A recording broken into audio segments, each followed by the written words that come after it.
I welcome you to the series. The book of Genesis, chapter 38, verse 8 to 10, is the story for our reflection. The story is about the death of Onan because he spilled his semen on the ground anytime he had intercourse with Tamar. This was his way to avoid having children in the name of his deceased brother Er. The theme is the sin of Onan. It is my hope that from this presentation, we shall appreciate what the sin of Onan is and how this sin lives on today. Each day in life, we are faced with a choice between what is right and wrong, good and bad, moral and immoral. To make the right decisions, it's important we are guided by God's law and not only by our selfish desires. From the story, Onan, the second son of Judah, was instructed by his father to marry Tamar and raise children for his deceased brother.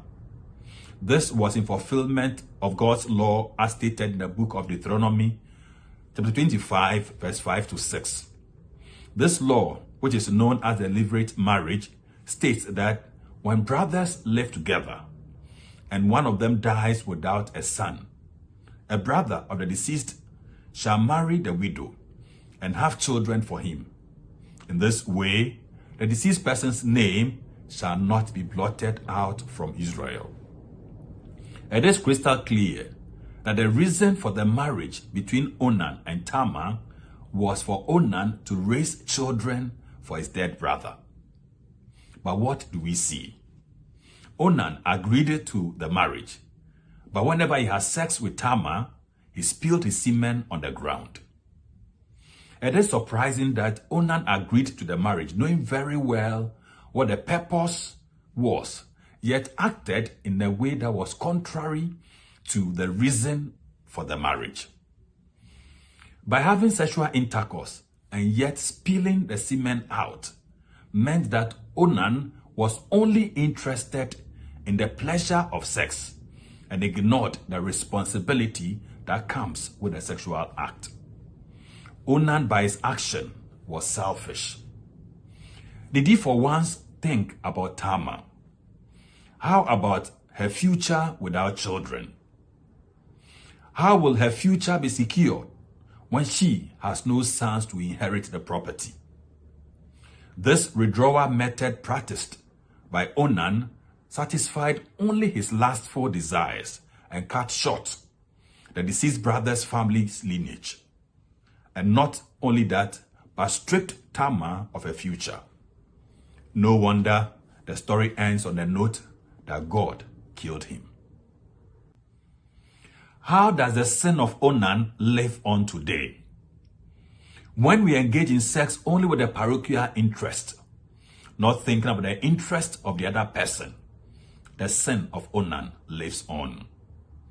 Whenever we engage in sex and women are reduced to objects whose only role is to satisfy the cravings of men's hearts, the sin of Onan lives on.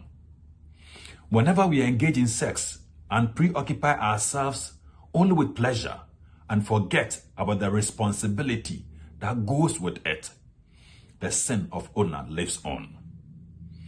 Whenever we engage in sex and our lustful desires block the expression of true love and mutuality, the sin of Onan lives on. Whenever we engage in sex and forget that in the marriage vocation, God has a role to play. And for that matter, it is not only pleasure, but a pleasure with responsibility. The sin of Onan lives on. The truth is that selfishness is the bane of our society, and each day finds its way to erode the beauty of true love in relationships. For Pope Emeritus John Paul II, it is true that in many cases, contraception is practiced under the pressure of real-life difficulties. Still, in very many other instances, the Pope states that contraception implies a self-centered concept of freedom, which regards procreation as an obstacle to personal fulfillment. The life which could result from a sexual encounter thus becomes an enemy to be avoided at all costs. What is the point here?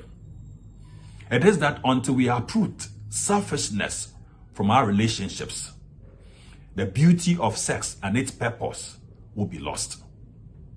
Whenever selfishness gets in the way of true love, and whenever the sexual act is not mutual, and whenever it deviates from the purpose for which it exists in relationships, the sin of Onan lives on. The story concludes on the note that God took the life of Onan. God is against injustice. God is against selfishness. God is against sin. When it comes to the use of our sexual powers in a way that is contrary to their natural ends, let us beware, because in this way, the sin of Onan lives on. God is the creator, and we are his creatures. So he makes the rules, and we are to follow. When we go contrary to them, we must, in humility, ask for his mercy. In this way, we experience life. But when we remain indifferent and even justify what we do, then we lose this life. The choice is ours. God bless you.